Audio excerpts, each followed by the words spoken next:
Just get over it. This is actually something that one of my coaching clients, Amy, said to me a couple of weeks ago. And she was so upset when she heard that because this came from one of her really good friends. And when Amy and I were talking about this a little bit further, she couldn't understand why her friend, who supposedly cared about her and was her friend from a very long time ago, would say that to her, knowing that she was struggling to figure out how she was going to get through her grief. And it was so frustrating for her. And so we talked about this a little bit. And when you're struggling with the loss of a loved one, and you have friends and family that are in your life, they are trying to find ways to help you to heal, to help you get through this. And sometimes for them, the pain, they don't want to feel the pain. And so they're going to say things to you because this is what they're feeling inside of themselves. And so, but here's what you can do about that. You know, one thing to know is that there is no one right way to grieve. There is no one right way to take this journey. And there certainly is no one right way to get from today to tomorrow and sometimes the next hour. We just have to do what we can do along the way.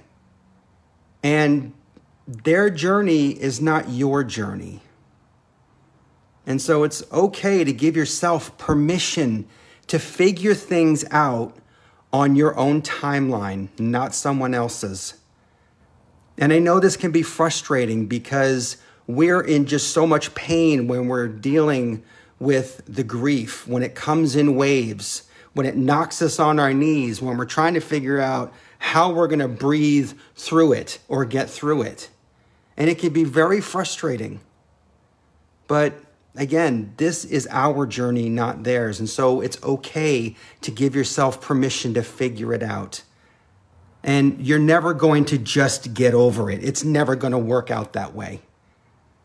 What will happen is that you will find a way to survive your loss first. That's really important to do. The first thing is to survive this, right? We have to figure out how we're going to get to the next day and sometimes to the next hour. Then you can focus on getting back up and figuring out what your next move is going to be. When I say move, I mean, what are you going to do to carry on from day to day, right? And then lastly, it is getting to the point where you are further down your journey. You figured out some things about what works for you. Again, you, not anybody else.